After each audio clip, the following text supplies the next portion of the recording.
Oke, Assalamualaikum warahmatullahi wabarakatuh. Hari ini saya akan coba memberikan video pembelajaran untuk materi pertemuan kedua ya.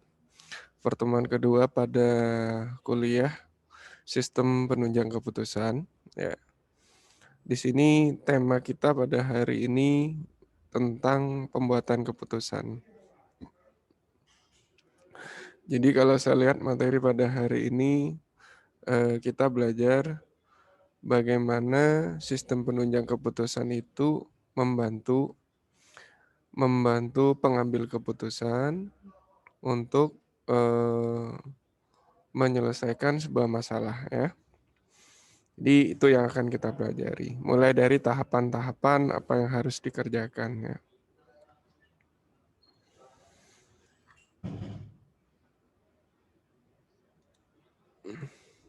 Oke, saya lanjutkan ya.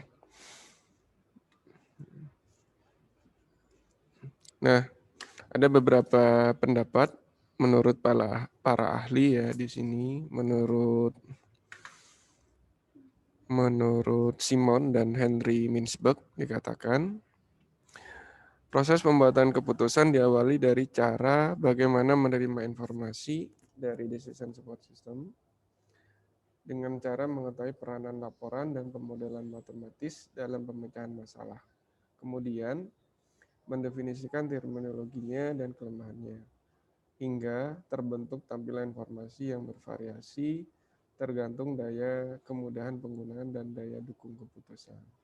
Jadi, itu adalah dasar dalam membuat keputusan. Ingat ya, kemarin mungkin dari pertemuan sebelumnya sudah saya jelaskan. Nah, semua itu berangkat dari sebuah permasalahan. Berangkat dari sebuah permasalahan, baru bagaimana dari masalah itu kita mendapatkan sebuah solusi ya. Nah, permasalahan tadi ada bentuk-bentuknya ya, ada permasalahan yang terstruktur, semi terstruktur, dan tidak terstruktur.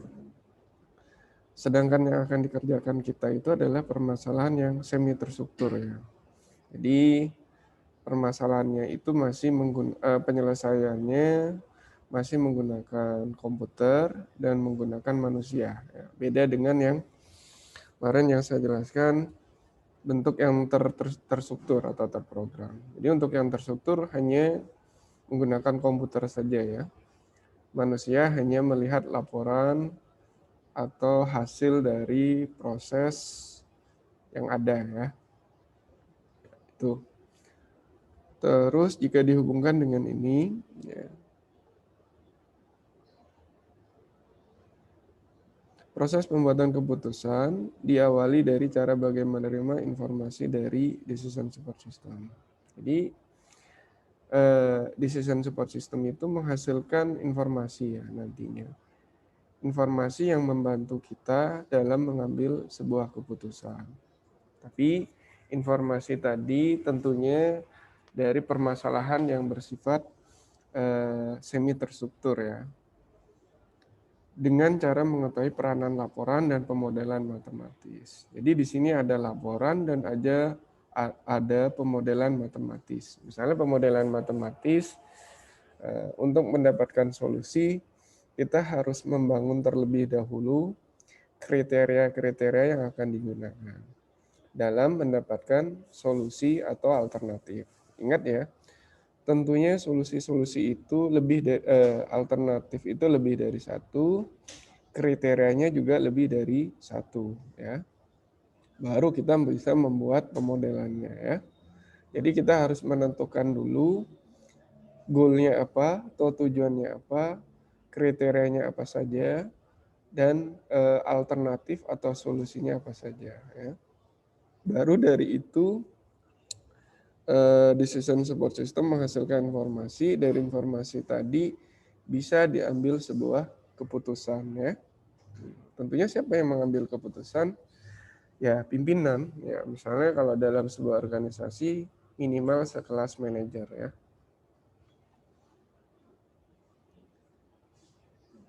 hingga terbentuk tampilan informasi yang bervariasi. Bisa saja informasi-informasi tadi bukan hanya dalam bentuk sebuah teks, tapi bisa juga dalam bentuk gambar atau visualisasi lainnya dalam bentuk grafik misalnya. Jadi bagaimana mudah dibaca oleh user atau pengguna ya. Kalau kita dalam mengembangkan sebuah aplikasi, bagaimana informasi-informasi tadi bukan hanya sekedar teks biasa, tapi bisa divisualisasikan dalam bentuk grafik ya. Misalnya dalam bentuk persentase, terus dalam bentuk ya sumbu X dan sumbu Y misalnya ya. Nah, itu. Sehingga apa? Pengambil keputusan mudah membaca informasi tadi ya yang sudah dihasilkan oleh decision support system.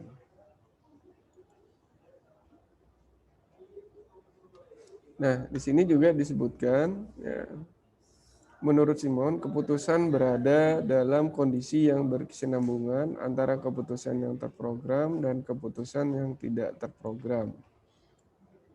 Jadi, kondisi yang keterkaitan atau berhubungan ya, baik yang terprogram dan yang tidak terprogram. Keputusan yang terprogram itu adalah keputusan yang sudah jelas, misalnya, dan sering berulang ya. Memang berangkatnya dari permasalahan yang terstruktur. Contoh, kalau yang saya contohkan itu contoh perhitungan gaji. Setiap bulan solusinya ya sama seperti itu. Jadi sifatnya berulang ya. Jadi itu ada permasalahan yang terstruktur sudah. Menghitung gaji itu sudah jelas aturannya. Misalnya jumlah kehadiran ditambah tunjangan ditambah bonus. Sehingga dalam 1 bulan kita bisa menghitung gaji kita berapa misalnya. Jadi sudah bisa dihitung ya. Nah, itu adalah permasalahan yang terprogram. Sehingga keputusan-keputusan yang bisa diambil dari permasalahan itu juga terprogram. Misalnya setiap bulan kita sudah tahu keputusan yang diambil atau besaran gaji yang harus dikeluarkan oleh karyawan A itu berapa. Dan ada juga keputusan yang tidak terprogram. Keputusan yang tidak terprogram ini memang muncul dari permasalahan yang tidak terprogram juga. Ya, permasalahannya misalnya tiba-tiba ada, misal dalam 1 bulan tiba-tiba ada ada kondisi-kondisi yang tidak bisa kita hindarkan oleh sebuah organisasi misalnya ya. Misalnya ya tiba-tiba seperti saat ini ya, tiba-tiba ada kondisi pandemi. Nah, itu kan tidak terprogram sebelumnya. Jadi tiba-tiba perusahaan atau organisasi awalnya kan harus tutup. Setelah itu ada kebijakan persentase karyawan yang hadir dalam sebuah organisasi atau perusahaan itu ada batasannya ya. Jadi itu adalah keputusan-keputusan yang diambil dari permasalahan yang tidak terprogram. Jadi kondisi ini kan tidak kita inginkan. Tetapi ya harus diambil sebuah solusi. Misalnya siapa saja dalam 1 hari itu siapa saja yang harus kerja. Ya, itu yang harus diambil solusinya. Keputusan yang terprogram adalah bersifat berulang-ulang dan rutin. Jadi saya garis bawahi ya. Di sini keputusan yang terprogram itu saya coba garis bawahi berulang-ulang dan rutin. Kayak tadi ya, penggajian itu setiap bulan ya berulang terus. Setiap bulan kan gajian. Ya. Dan sifatnya rutin. Ya. Setiap bulan sudah pasti gajian, ya kan? Terus, jadi bukan dianggap suatu hal yang baru gitu. Karena apa? Itu berulang dan sama. Ya, kondisi permasalahannya seperti itu. Contoh juga misalnya permasalahan pada penjualan. Kita bisa nggak menghitung berapa total pembelian yang dilakukan oleh si customer? Bisa saja kan?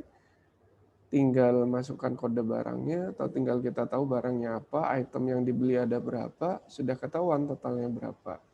Nah, itu adalah permasalahan yang permasalahan yang terstruktur, ya. Jadi bukan hal yang baru lagi. Sudah bisa dipastikan nanti solusinya ya. Yang kedua, ada keputusan yang tidak terprogram adalah keputusan yang bersifat baru, tidak terstruktur dan tidak berurut. Nah, tadi ya, kata saya ceritakan seperti di atas, tiba-tiba kita mengalami kondisi pandemi. Ya, yang seharusnya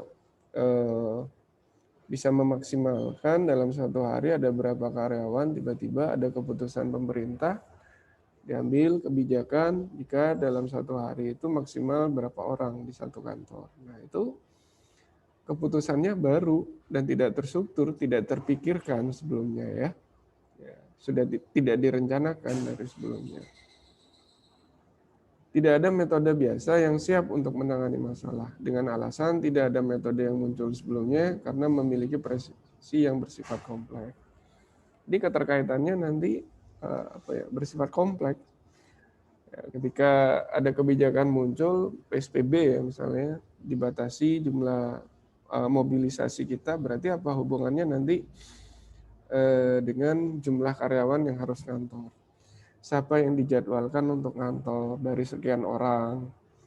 Terus yang ketiga, bagaimana bergerak jika dia misalnya bisnis yang bergerak di bidang penjualan. Bagaimana caranya melakukan penjualan tetapi tidak tatap muka langsung kepada si customer.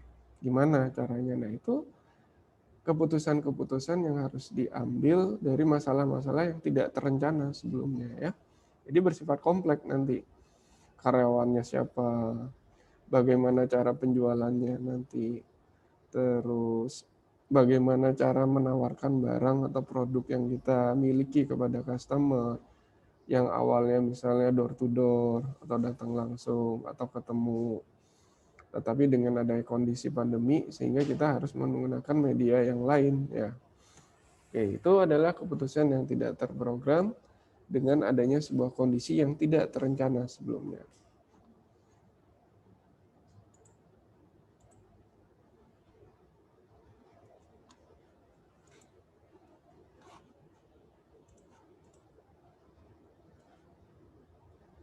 Oke, ini menurut Simon ya, ada beberapa fase dalam pengambilan keputusan. Yang pertama adalah intelligence atau kecerdasan ya. Yang kedua adalah desain dan yang ketiga adalah review. Ya. Nah, ini yang umum memang seperti ini. Ada 3 tahapan: intelligence, desain, dan review. Apa yang dikerjakan pada tahapan intelligence? Yang pertama adalah misalnya di sini proses from system to subsystem. Jadi memecah sistem itu ada beberapa subsistem atau ada beberapa bagian. Atau jika menyelesaikan sebuah permasalahan nanti ada beberapa solusi yang harus diambil ya. Atau dibagi dengan beberapa ya, solusi ya. Baru dibandingkan solusi-solusi tadi, dicari solusi yang paling optimal. Di bagian intelijen juga ada analis path in sequence. Jadi bisa menganalisa dari bagian yang berurutan ya, penyelesaiannya ya, berurutan. Yang kedua ada pada tahapan desain. Desain ini mengidentifikasi dari solusi yang ditawarkan ya, solusi yang ada nanti. Jadi dari permasalahan itu kan ada kriteria-kriteria yang dihadapi dan ada solusi-solusi yang kita miliki. Tentunya solusi kan lebih dari satu, makanya harus diidentifikasi dulu kan. 2, evaluasi alternatif dari solusi. Dievaluasi misalnya kita bandingkan nih, dari setiap kriteria mana solusi yang paling optimal. Tentunya kriteria-kriteria yang kita gunakan harus kita perhitungkan juga berapa bobot persentasenya sehingga bisa melakukan mengambil sebuah solusi ya. Contoh misalnya, contoh sederhananya kayak gini. Anda dari rumah misalnya menuju ke kampus, ada solusi jalan A, jalan B, jalan C. Kriterianya ya, misalnya untuk mengambil sebuah rute kita inginnya itu pasti apa? Waktu ya. Terus jalanannya bagus apa tidak kan. Nah, itu perlu dipertimbangkan atau perlu dibobot. Apakah kita maunya memikirkan jalanannya saja yang bagus, tapi waktunya nomor 2 atau kurang diprioritaskan. Atau sebaliknya, yang penting cepat sampai. Meskipun jalanannya lewat jalur tikus, tidak apa-apa. Yang penting cepat sampai. Ya. Masalah ya berarti kan lebih mementingkan waktunya daripada bentuk jalanannya ya. Misalnya jalanannya sedikit ya susah ya, berliku-liku tapi cepat sampai. Nah, itu kriteria-kriteria tadi harus diberi bobot ya. Karena jika kembali lagi kepada masing-masing preference atau masing-masing individu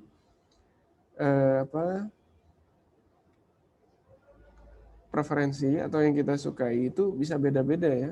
Saya sukanya misalnya lewat rute ini karena apa? Jalanannya bagus. Saya suka, ada juga orang lain mungkin lewat rute B karena apa? Jalan cepat sampai ya, lebih pendek, tapi jalanannya kurang rapi atau ya aspalannya kurang bagus misalnya. Nah, itu semua perlu diperhitungkan ya untuk menghadapkan sebuah solusi. Yang ketiga adalah review ya. Jadi implementasi dari solusi. Ya, solusi. Jadi bagaimana solusi itu yang ditawarkan tentunya direview dulu, dianalisa dulu oleh si pengambil keputusan ya. Makanya sistem penunjang keputusan itu adalah tetap solusinya dijalankan oleh manusia atau pengambil keputusan. Maka di sini sistem penunjang keputusan itu usernya bersifat aktif ya, bukan pasif. Beda dengan sistem informasi manajemen ya, seperti aplikasi penjualan, aplikasi inventory. Di situ kan usernya pasif, hanya menjalankan sistem atau program saja ya. Nah, itu. Selanjutnya di review itu ada follow up. Jadi menjalankan apa yang sudah menjadi informasi dari decision support system. Ya, jadi bukan dibuat hanya sekedar informasi, kalau sudah menunjang keputusan ada informasi yang harus dijalankan. Ya, jadi atau di follow up oleh si pengambil keputusan ya. Oke, itu tahapan-tahapannya. Dijelaskan lagi di sini di materi kalian. Yang pertama misalnya aktivitas intelijensi. Tahapan ini mencari kondisi dalam lingkungan yang memerlukan pemecahan. Jadi berangkat dari masalah, kita berpikir bagaimana memecahkan masalah tadi. Ya. Misalnya dipecah ya, dalam satu sistem itu pasti terdiri atas beberapa subsistem ya, yang saling berinteraksi untuk mencapai satu tujuan ya. Terbentuklah maka sistem kan di situ. Yang kedua adalah aktivitas desain. Desain itu di sini menemukan, mengembangkan, dan menganalisa kemungkinan tindakan yang akan dilakukan. Ya.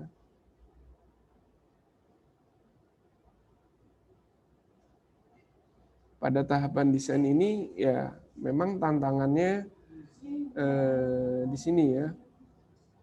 Untuk memecahkan sebuah masalah, kita harus mengembangkan atau membangun sebuah model tadi.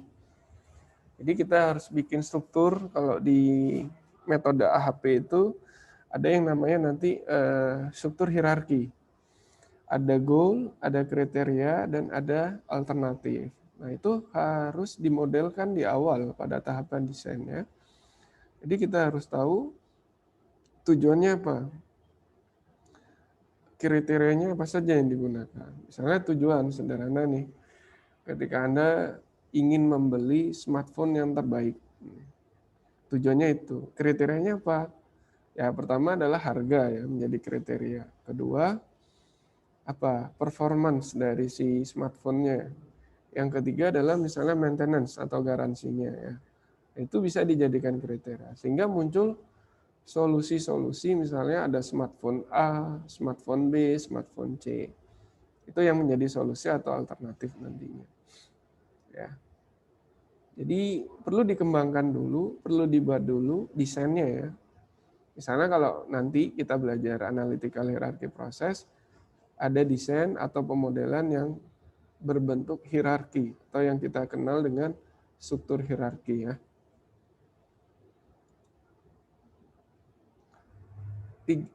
Yang ketiga, aktivitas pemilihan menentukan cara tindakan tertentu dari beberapa cara yang telah ada. Nah, ya. Tindakannya apa? Membandingkan masing-masing kriteria tadi didapatkan solusi kan. Biasanya yang umum seperti itu. Saya ingin mencari handphone yang bagus, berarti saya harus membandingkan setiap handphone itu berdasarkan harga, performanya. Oh, jika dibandingkan harganya lebih murah ini, tapi dari segi performance dia kalah gitu ya. Biasanya seperti itu kan, yang umum. Ada biasa makanya kan muncul ada orang menyatakan ada harga, ada rupa kan. Jadi kalau harga bagus itu identik misalnya dengan kualitas yang bagus. Misalnya sederhananya kayak gitu. Tapi bisa kita analisa nanti ya. Jadi kita bisa nanti dengan sistem penunjang keputusan bisa memilih mana handphone yang paling cocok dengan kita ya dari segi harga, dari segi performance, dari segi maintenance misalnya. Yang keempat, aktivitas tadi ya, review atau dalam bahasa Indonesia kita sebut peninjauan ulang. Yaitu memberikan penilaian ulang terhadap pilihan yang telah dilakukan. Tahap ini berhubungan dengan langkah-langkah mengimplementasikan pemecah dan penindaklanjutannya. Jadi direview kembali atau dilihat kembali apa benar ini solusi-solusi yang sudah ada. Jangan-jangan ada solusi yang lain atau solusi ini tidak masuk misalnya ya. Nah, itu bisa ditinjau ulang atau direview kembali. Dari tahapan di atas, Simon menginterpretasikan hal ini menjadi hal yang sangat memiliki arti penting dalam pendekatan sistem atau pengembangan sistem ya.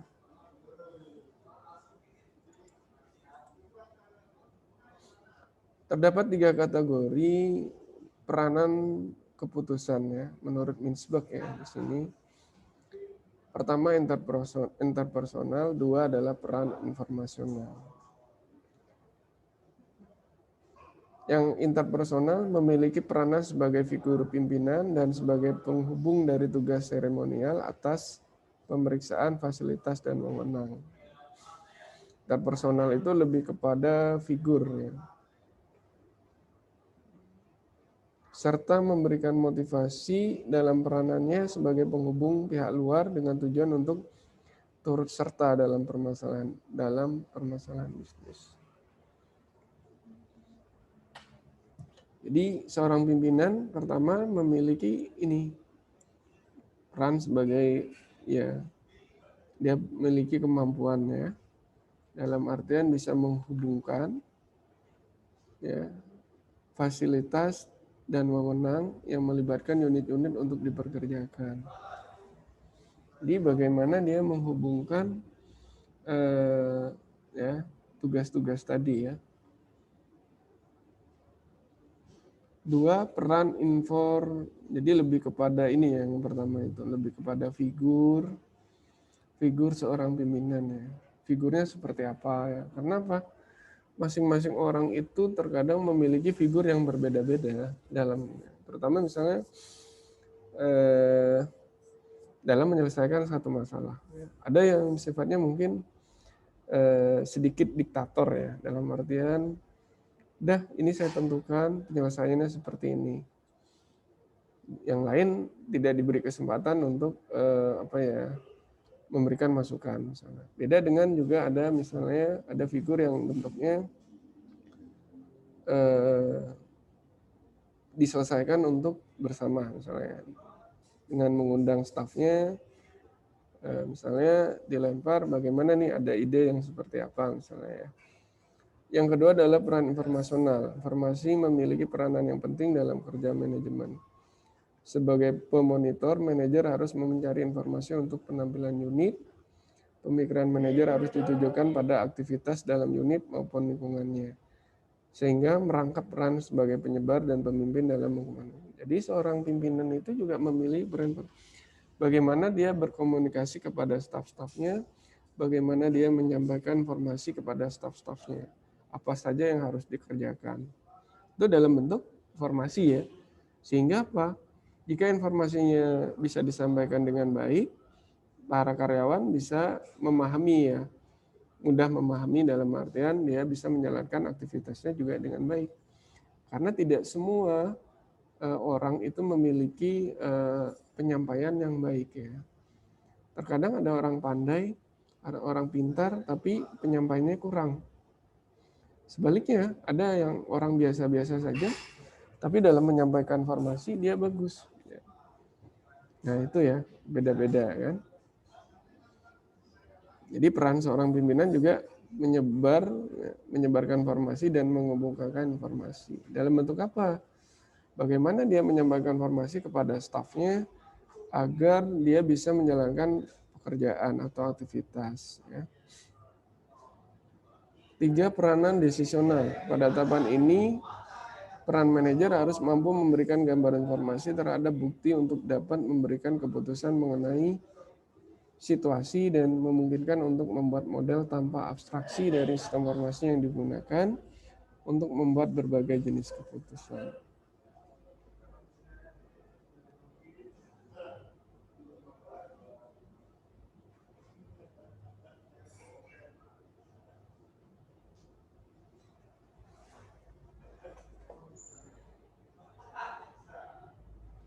Jadi peran decisional untuk mengambil keputusan seorang pimpinan itu juga penting ya. Jadi tidak sebuah permasalahan memang terkadang misalnya contohnya ya, tidak semua permasalahan bisa diselesaikan dengan diskusi atau musyawarah, karena ada beberapa permasalahan-permasalahan yang dituntut atau memiliki keterbatasan waktu, sehingga nah itu seorang pimpinan harus bisa mengambil keputusan dengan cepat. Ya. Bagaimana seperti itu kan, perannya seperti itu juga seorang pimpinan. Jadi ada waktunya misalnya permasalahan bersifat kompleks dan harus diselesaikan saat ini juga. Nah, seorang pimpinan harus bisa mengambil keputusan kan di situ. Jadi dia memiliki peranan yang decisional nih. Ya. Jadi situasi harus diselesaikan saat itu juga. Terus pengalokasi sumber. Peran ini manajer diharap mampu menentukan cara pembagian sumber organisasi kepada berbagai unit yang ada. Misal, dia membuat anggaran operasional tahunan. Jadi, seorang pimpinan itu bisa membuat anggaran. Ya, membuat anggaran satu organisasi atau satu perusahaan 1 tahun ke depan misalnya. Dia menghitung-hitung biaya operasional yang harus dikeluarkan ini sekian misalnya. Bisa juga menghitung nantinya jika dia memproduksi barang sekian, keuntungan yang didapat sekian. Ya, itu dalam 1 tahun ya, bukan dalam satu hitungan periode yang sebentar. 1 bulan, 1 minggu, misalnya lebih sebentar lagi ya. Nah itu 1 tahun, bagaimana membuat perhitungan-perhitungan. Jadi ya, apa saja misalnya, ada berapa karyawan yang harus dilibatkan, pekerjaan-pekerjaan apa yang harus dikerjakan. Nah itu yang disebut dengan pengalokasi sumber. Pengalokasi sumber kalau di sebuah organisasi atau kantor ada 2 bentuk ya, sumber daya manusia dan sumber daya alat. Sumber daya manusia berarti siapa saja ya, karyawan yang ada di perusahaan itu harus dimanfaatkan ya misalnya. Dan yang kedua, sumber daya alat. Alat apa saja yang bisa digunakan di tempat itu. Misalnya dia ada komputer, terus dia ada mesin, ya, itu bisa digunakan. Yang keempat, seorang pimpinan memiliki peran negosiator. Ya, misalnya terjadi permasalahan atau perselisihan di sebuah perusahaan. Ya, atau perselisihan yang umum itu biasanya antara perusahaan dengan environment atau lingkungan dia. Ya. Contoh yang sering saya dengar itu ketika sebuah perusahaan akan mau ekspansi di tempat yang baru. Nah, misal nih pembuatan lahan sawit, nah, pembebasan lahan sawit atau mau membangun lahan ya di situ, mau batu bara, mau sawit itu biasanya suka. Nah itu biasanya yang terjadi permasalahannya adalah bagaimana kita berkomunikasi di masyarakat sekitar lokasi yang akan dibangun perusahaan tadi. Ya, karena apa sering terjadi permasalahan di situ ya. Misal dia tidak setuju pertama, yang kedua dia ingin bekerja atau bukan hanya mengambil keuntungan di tempat dia, tapi dia ingin dilibatkan misalnya atau bekerja ya di situ. Nah itu permasalahan sebenarnya, permasalahan antara perusahaan dengan lingkungan.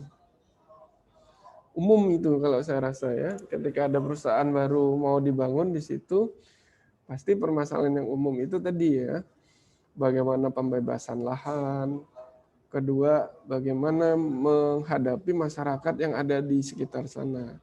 Bisa menerima dengan baik jika misalnya dia punya syarat, orang-orangnya bisa kerja di sana juga. Atau terkadang sebaliknya, mereka ya, melakukan sebuah aksi-aksi yang melawan atau unjuk rasa ya dengan adanya perusahaan ini akan dibangun di tempat itu misalnya ya. Nah itu harus terjadi yang namanya negosiator, ya. Misalnya tawar menawar lah di situ. Ya misalnya karena permintaan masyarakat tadi ya, dia mau nerima asalkan dia bisa bekerja di tempat itu misalnya ya. Dia bisa diterima tapi harus bikin jalan sendiri aksesnya misalnya ya. Karena apa? Alat-alat berat yang digunakan misalnya ya. Itu harus ada negosiasi-negosiasi yang harus dijalankan antara misalnya si pemilik perusahaan dengan masyarakat yang ada di sana ya. Dari peranan decision pembuat keputusan dicontohkan pada kasus semi terstruktur. Nah, kenapa? Karena memang sistem penunjang keputusan ini banyak menyelesaikan permasalahan yang bersifat semi terstruktur. Nah, misalnya seorang pengusaha, bagaimana cara dia untuk menambah jalur produk baru. Misal, dia awalnya memasarkan produknya itu hanya pada kota A dan kota B. Karena semakin berkembang, waktu semakin maju, akhirnya apa? Dia berpikir, daerah-daerah mana yang akan menjadi target atau pemasaran pada produk barunya tadi. Karena itu butuh pemikiran ya, tidak semua tempat bisa dipasarkan produk dia misalnya ya. Karena apa? Bisa dianalisa dulu lingkungan seperti apa di sana yang mau di ekspansi ya produk baru tadi. Nah itu ya. Terus menghilangkan produk tertentu. Nah, misal ada sebuah perusahaan yang bergerak di bisnis produksi ya. Produknya itu ada yang pasti ya, ada yang laku, kurang laku, dan tidak laku ya. Kategorinya seperti itu biasanya. Untuk yang laku jelas, itu banyak permintaan ya. Kalau bisa ya ditambahkan setiap bulannya ya, disesuaikan. Tapi yang menjadi permasalahan adalah produk yang tidak laku. Bagaimana dengan produk yang tidak laku? Misalnya dengan cara kita mengurangi atau menghilangkan sama sekali ya produk itu.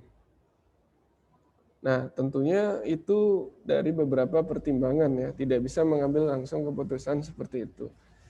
Tentunya dengan membaca data atau menganalisa data dulu. Ya. Nah, ini kita mengimplementasikan yang namanya CBIS. Salah satunya adalah tadi ya, sistem penunjang keputusan kan, Computer Based Information System. Jadi pemodelan yang berbasis komputerisasi menghasilkan informasi untuk membantu pengambil keputusan. 2, pelaku yang menangani gangguan. Ketika manajer berperan sebagai disturbance handler, maka ia akan memecahkan masalah yang belum diantisipasi. Yang membuat keputusan untuk merespon gangguan yang timbul. seperti perubahan dalam ekonomi, ancaman dari pesaing, serta masalah yang berkaitan dengan lingkungan luar. Dalam sebuah organisasi, ancaman-ancaman itu ada, ya, bentuk-bentuknya ya. Contoh, bagaimana produk dia bersaing, sedangkan ada kompetitor-kompetitor lain yang berani menjual harga di bawah kita, misalnya. Bagaimana mengatasinya ya?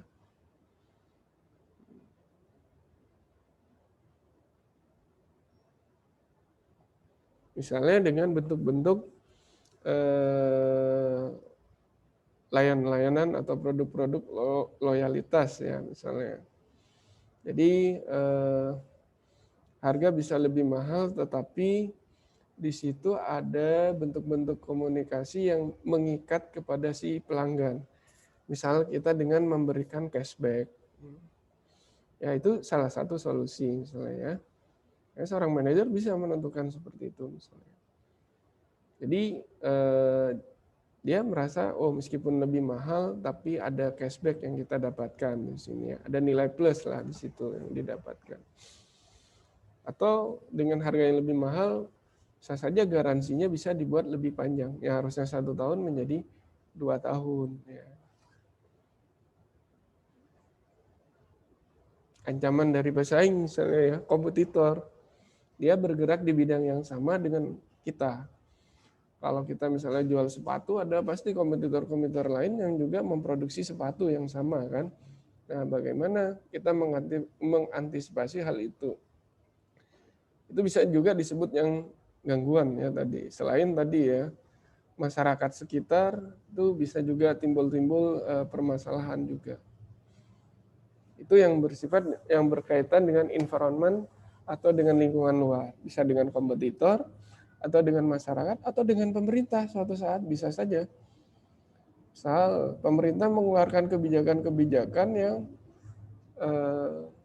atau aturan-aturan yang apa ya, yang bertentangan dengan apa yang kita produksi misalnya ya. Nah itu bisa menjadi permasalahan juga atau bisa menjadi gangguan. Karena lingkungan yang ada di sekitar kita itu selain masyarakat, ada kompetitor, ada juga pemerintah. Ya, pemerintah itu biasanya mengeluarkan kebijakan-kebijakan, aturan-aturan. Nah, itu terkadang menjadi kendala. Ya.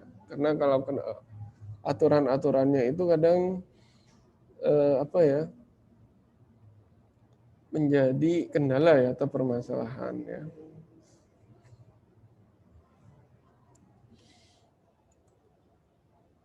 Nah, ini adalah jenis-jenis DSS atau Decision Support System menurut Stephen L. Alter. Di sini membedakan antara tingkat dukungan. Mulai dari tingkatan yang paling rendah atau yang paling kecil sampai ke tingkatan yang paling tinggi. Ya. Dia ada derajat atau tingkatannya. 1, 2, 3, 4, 5, 6. Yang terkecil ini dari segi penyelesaian masalah little ya, dia yang paling sedikit ya. Sehingga tingkatannya itu ada di sini. Jadi seorang menyelesaikan masalah itu bukan hanya apa ya? Ini contoh di bagian SIM ya, sistem informasi manajemen.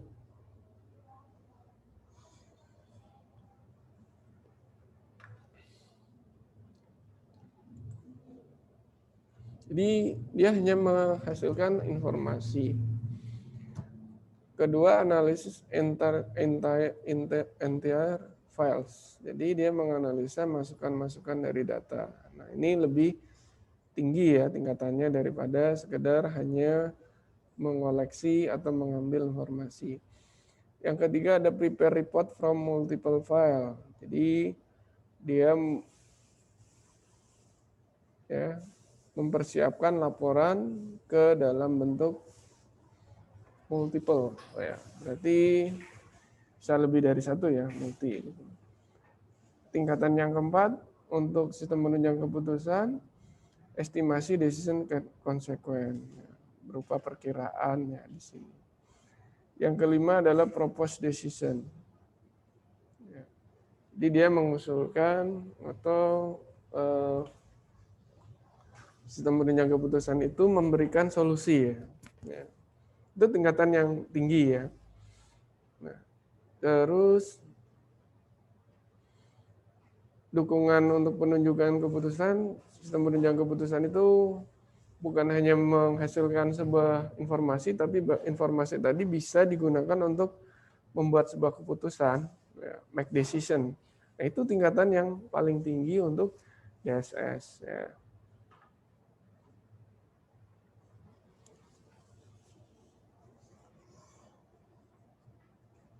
Oke, jadi tingkatan yang paling rendah, agak tinggi, tinggi, lebih tinggi, dan ini yang paling tinggi. Jadi kalau Anda lihat nanti, misalnya ada tingkatan dari sistem itu sudah menghasilkan keputusan atau informasi dari informasi tadi bisa diambil sebuah keputusan. Berarti ini masuk kategori ini, baik decision sudah. Terus, nah ini bisa dijelaskan di sini ya. Jenis DSS yang memberikan dukungan yang paling sedikit adalah jenis yang memungkinkan manajer untuk meretrieve information element. Dapat melakukan query terhadap database untuk memperoleh gambaran. Jadi di sini seorang user sudah jelas ya solusinya. Jadi untuk mendapatkan solusi dia cukup memberikan sebuah perintah atau masukan. Biasanya kalau dalam database itu dalam bentuk query ya. Dua, dukungan yang sedikit lebih besar diberikan oleh DSS yang memberikan kemampuan manajer untuk menganalisis keseluruhan file sebagai bentuk laporan khusus.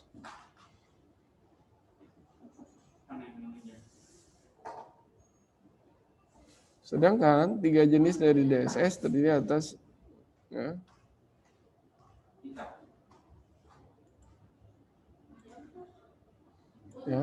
terus dukungan keputusan yang lebih banyak lagi diberikan oleh model yang dapat menawarkan keputusan yang dapat digunakan oleh manajer untuk membuat keputusan. Jenis keputusan yang dikemukakan oleh Alter mencakup sistem yang memberi ketiga output besar.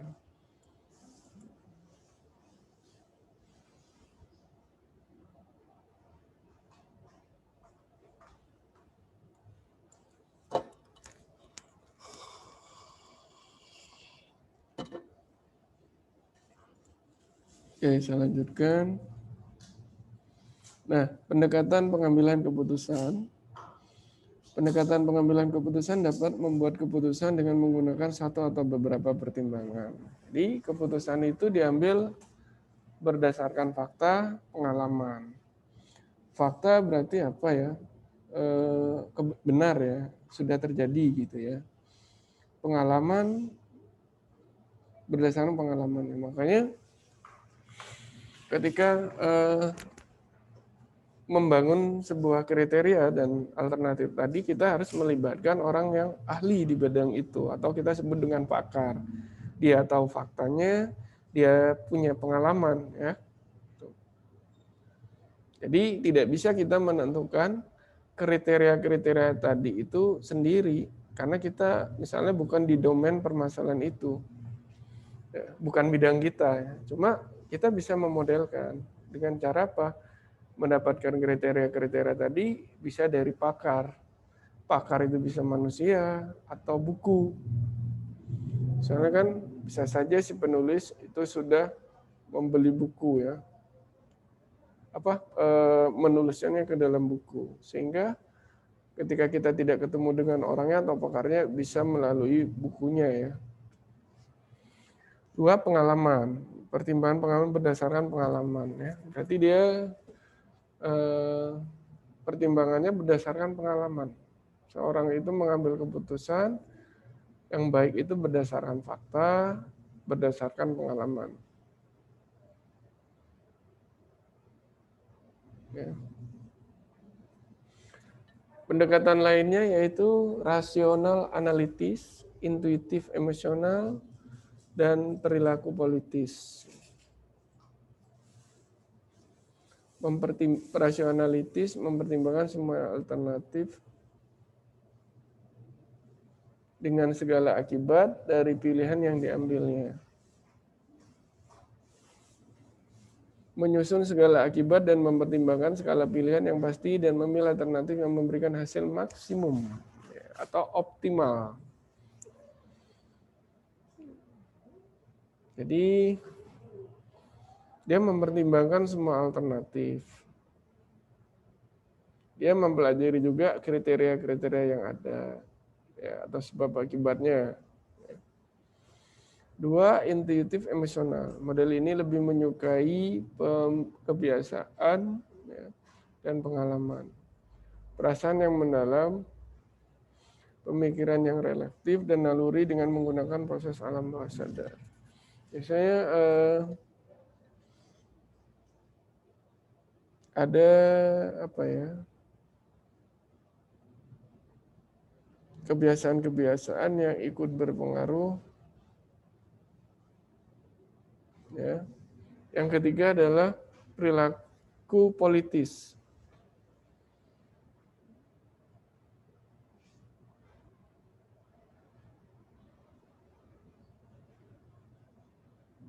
Perilaku politis di sini bisa diartikan metode yang umum yaitu tawar-menawar ya, inkremental ya. Jadi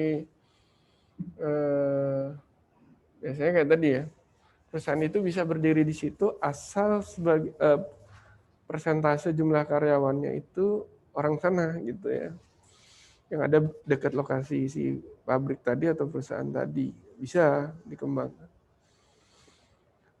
Yang kedua adalah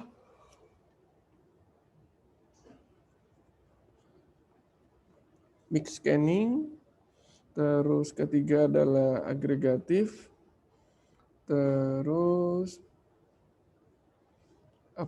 keranjang sampah atau the garbage scan. Ya. Mix scanning ini yang umum sih kalau di politis itu memang tawar-menawar ya.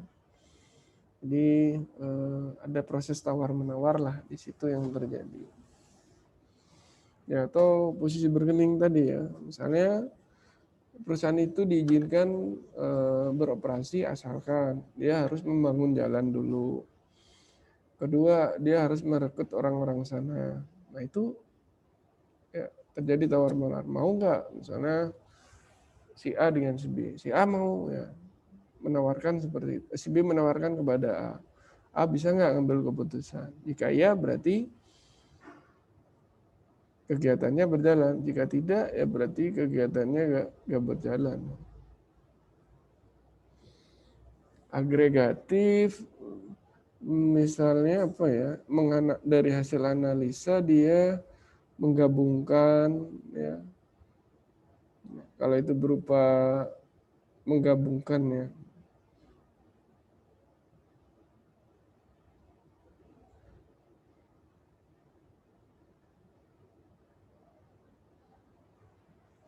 ini yang umum sebenarnya tawar-menawar ya. Pendekatannya kolektif. Kolektif itu berarti tidak individu ya. Jadi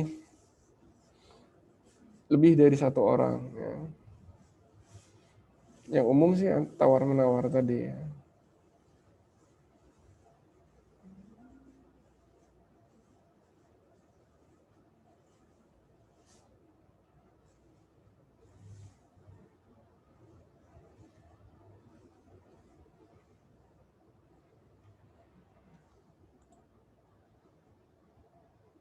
Nah, ini jika dilihat lagi berdasarkan permasalahan ya. Dilihat dari tujuan DSS, DSS dimasukkan tidak untuk menggantikan tugas dari manajer, tapi membantu mengambil keputusan. Jadi kembali lagi yang sudah saya wanti-wanti sebelumnya, DSS itu ada bukan menggantikan peran dari manusia atau manajer, tapi membantu dalam mengambil keputusan. Ya. Menunjukkan hubungan antara struktur masalah dan derajat atau tingkatan dukungan. Ya. Computer solution, manager computer solution, manager solution. Jadi untuk yang permasalahan yang terstruktur itu kan cukup komputer saja yang memberikan solusi ya. Gambarnya kuning ya ini. Semakin ke kanan ada manager komputer dan solution. Ya. Degree of complexity of the problem solving system. Jadi sistem mendukung keputusan di sini dari hasil informasi yang ada itu solusinya ya diambil oleh atau bisa membantu manajer. Nah, ya. Sedangkan yang sifatnya hanya diselesaikan oleh manajer atau manusia itu adalah permasalahan yang tidak terstruktur. Jadi terstruktur, semi terstruktur dan tidak terstruktur. Untuk yang yang terstruktur gambarnya kuning nih. Semi terstruktur itu menyelesaikan permasalahannya adalah komputer dan manajer. Tetapi yang tidak terstruktur itu kita tidak butuh tidak menggunakan komputer solution, tapi murni hanya manajer ya di situ.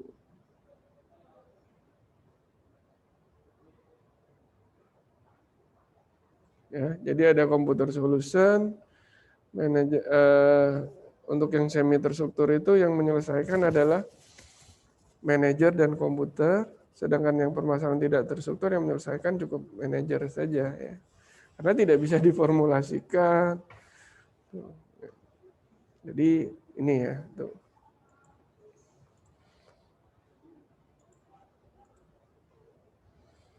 Nah, selanjutnya yang menjadi penugasan buat kalian ya, nantinya berdiskusi tentang permasalahan umum dalam sistem menunjang keputusan.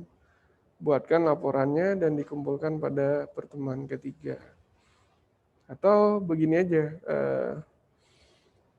nanti saya masukkan juga, misalnya cari permasalahan-permasalahan yang berbentuk semi terstruktur ya, dan yang bisa diselesaikan oleh sistem menunjang keputusan. Nah itu permasalahan apa misalnya ya. Contoh yang sudah saya ceritakan tadi permasalahan misalnya kapan manajer itu harus memasarkan produk barunya di suatu lokasi. Karena misalnya dia semakin maju jualannya sehingga butuh tempat baru ya. Apa saja yang perlu diperhitungkan di situ ya. Nah, itu bisa Anda buat dalam bentuk laporan atau dalam bentuk sebuah ya, Anda tulislah dalam bentuk satu lembar ya. Misalnya dari Microsoft Word nanti di-convert ke PDF baru dikirim linknya ke saya ya. Itu Anda kerjakan sebagai bentuk tugas di pertemuan 2 dan dikumpulkan sebelum pertemuan 3 ya nanti. Oke ya, itu materi Anda pada hari ini. Jika ada yang mau ditanyakan nanti bisa meninggalkan diskusi ya, di bagian diskusi. Di situ Anda bisa bertanya atau bisa menggunakan grup WhatsApp yang sudah kita buat ya. Oke, itu saja. Saya rasa cukup ya dari saya. Assalamualaikum warahmatullahi wabarakatuh.